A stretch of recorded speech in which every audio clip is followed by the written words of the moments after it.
Assalamualaikum warahmatullahi wabarakatuh. Salam bahagia selalu buat sahabat channel mirisnya kehidupan zaman sekarang. Mari kita simak dan mulai ceritanya. Di sebuah desa terpencil yang dikelilingi bukit-bukit hijau, tinggal seorang pemuda bernama Ahmad. Dia bukan orang kaya, bahkan keluarganya hidup sederhana. Ayahnya adalah seorang petani yang bekerja keras di ladang, sementara ibunya mengurus rumah dan anak-anak mereka. Ahmad, meskipun berasal dari keluarga sederhana, memiliki tekad yang luar biasa. Sejak kecil, ia selalu merasa ada sesuatu yang harus diperjuangkan dalam hidupnya. Seiring berjalannya waktu, Ahmad menyadari bahwa hidup di desa ini penuh dengan tantangan. Banjir, longsor, dan kekeringan sering melanda desanya. Banyak orang di desa ini yang tidak memiliki akses ke pendidikan yang layak. Ahmad tumbuh dengan rasa ketidakpuasan melihat banyak anak-anak seusianya yang tidak bisa melanjutkan sekolah karena kondisi ekonomi keluarga mereka. Dia tahu betul betapa sulitnya untuk mendapatkan ilmu di desa yang terisolasi ini.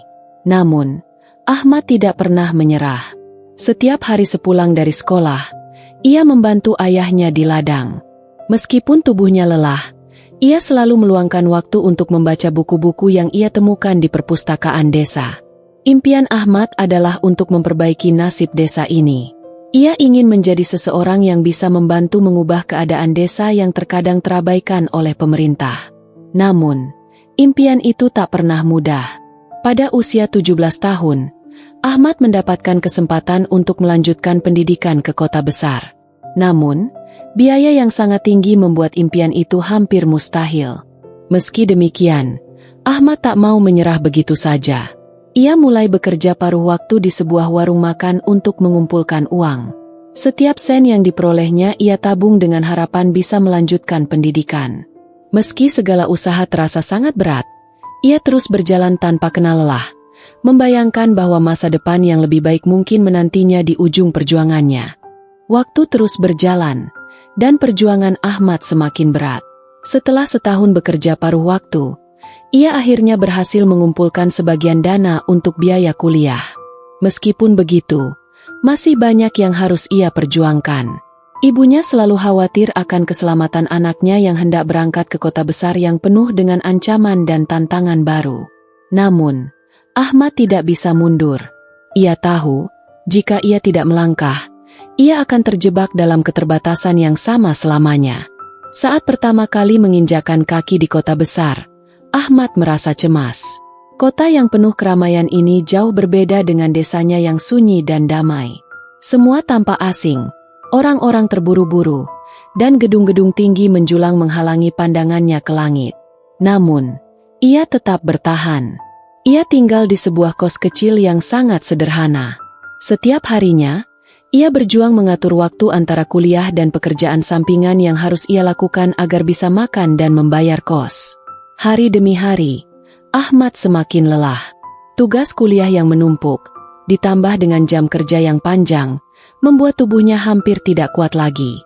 Namun, ia tak pernah mengeluh. Ia tahu bahwa setiap tetes keringat yang ia keluarkan adalah untuk masa depan yang lebih baik, bukan hanya untuk dirinya sendiri, tetapi juga untuk keluarganya dan desa tercinta yang ia tinggalkan. Suatu malam, saat Ahmad sedang pulang dari bekerja, ia menerima kabar yang menghancurkan hatinya. Ibunya jatuh sakit. Kabar itu membuat dunia Ahmad seperti runtuh.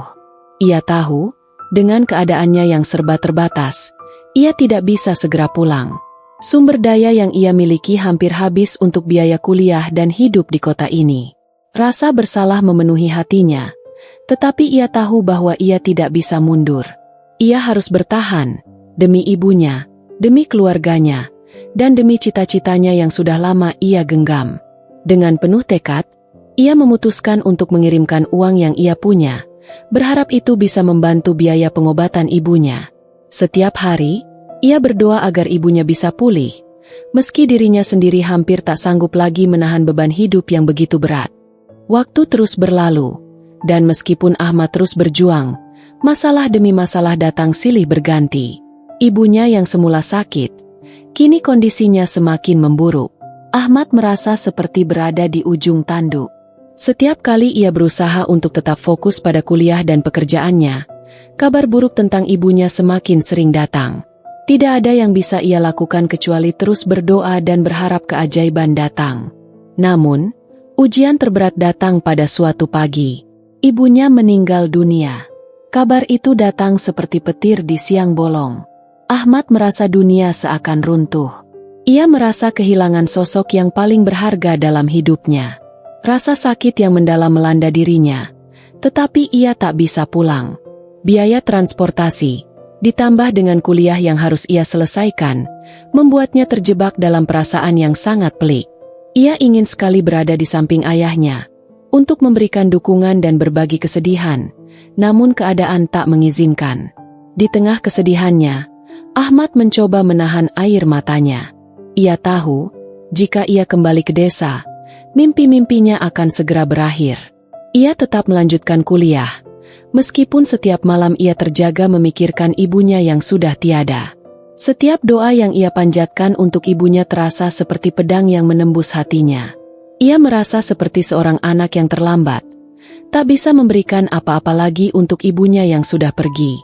Namun, meski hatinya hancur, Ahmad tahu bahwa ia harus melanjutkan hidup. Ayahnya, meskipun berduka, tidak ingin melihat anaknya menyerah begitu saja. Bahkan, dalam keadaan yang begitu sulit, ayahnya tetap memberikan semangat lewat surat yang ia kirimkan. "Kamu adalah harapan kami. Nak, ibu selalu bangga padamu. Jangan berhenti berjuang," tulis ayahnya. Ahmad menatap surat itu dengan penuh haru. Air mata yang ia tahan akhirnya jatuh juga. Ia merasa seperti terpisah jauh dari keluarga. Namun surat itu mengingatkannya pada tujuan hidup yang lebih besar. Ia harus berjuang lebih keras. Ibu dan ayahnya selalu ada dalam hatinya, meskipun jarak memisahkan mereka. Ahmad tahu, ia tidak boleh berhenti. Bagaimanapun, perjuangannya harus terus berlanjut. Setelah ibunya meninggal, kehidupan Ahmad tak lagi sama. Ia kehilangan semangat sejenak, tetapi keinginan untuk mengubah nasib tidak pernah padam. Ia menyelesaikan kuliahnya dengan tekad yang lebih kuat, meski dalam kesedihan yang terus menghantuinya. Setiap hari, ia berjuang melawan rasa sakit kehilangan, tetapi juga berusaha meraih gelar yang bisa memberikan perubahan bagi dirinya dan desanya. Ahmad akhirnya lulus dengan predikat yang membanggakan, meskipun tak ada yang tahu betapa beratnya perjuangan yang ia hadapi. Ia tidak pernah memberitahukan banyak orang tentang apa yang sebenarnya ia alami. Tak ada yang tahu bahwa selama bertahun-tahun, ia tidur hanya beberapa jam setiap malam, berjuang melawan rasa rindu yang mendalam terhadap keluarganya. Tak ada yang tahu bahwa setiap sen yang ia kirim ke kampung halaman adalah bentuk pengorbanan besar untuk memastikan masa depan mereka lebih baik. Ahmad lulus dengan tekad untuk bekerja keras, namun tanpa niat mencari pujian atau penghargaan. Setelah lulus, ia bekerja di sebuah perusahaan besar di kota. Meskipun mendapat pekerjaan yang bagus dan gaji yang memadai, hati Ahmad tetap kosong. Ia merasa tidak puas hanya dengan kesuksesan pribadi. Ia tidak bisa melupakan desa yang pernah ia tinggalkan, orang-orang yang masih hidup dalam keterbatasan. Ahmad memutuskan untuk kembali ke desa, kali ini dengan tujuan yang lebih besar, untuk membantu mereka yang kurang beruntung, seperti yang pernah ia alami dulu. Ahmad menggunakan ilmunya untuk mendirikan sebuah yayasan yang berfokus pada pendidikan anak-anak desa, menyediakan beasiswa bagi mereka yang tidak mampu. Ia membangun sekolah kecil yang bisa memberikan pendidikan berkualitas bagi anak-anak di desa yang tertinggal itu. Setiap hari, ia mengajar dan memberikan motivasi, meski dirinya merasa lelah dan terlupakan. Ia tak pernah menginginkan pujian atau tanda jasa dari siapapun. Bagi Ahmad, kebahagiaan terbesar adalah melihat anak-anak desa itu bisa meraih impian mereka, sama seperti yang pernah ia impikan dahulu. Namun, meski banyak yang sudah ia lakukan untuk desanya, nama Ahmad tetap tidak dikenal luas. Ia tidak pernah mengharapkan penghargaan dari pemerintah atau media. Bagi Ahmad, hal yang paling penting adalah bahwa ia bisa membuat perubahan kecil dalam kehidupan orang-orang di sekitarnya. Ia tak peduli jika pengorbanannya tidak pernah dihargai, karena bagi Ahmad, menjadi pahlawan tidak selalu harus disertai dengan tanda jasa atau pujian. Ia adalah pahlawan tanpa tanda jasa, yang terus berjuang demi orang-orang yang ia cintai, meskipun tak ada yang tahu pengorbanannya. Dalam diam, Ahmad terus menginspirasi, memberikan harapan kepada yang membutuhkan, dan merubah banyak kehidupan tanpa ingin dikenang. Ia tahu, perjuangannya tidak sia-sia, dan itulah yang membuatnya tetap tegar, meski tak ada yang melihat betapa berat jalan yang harus dilaluinya.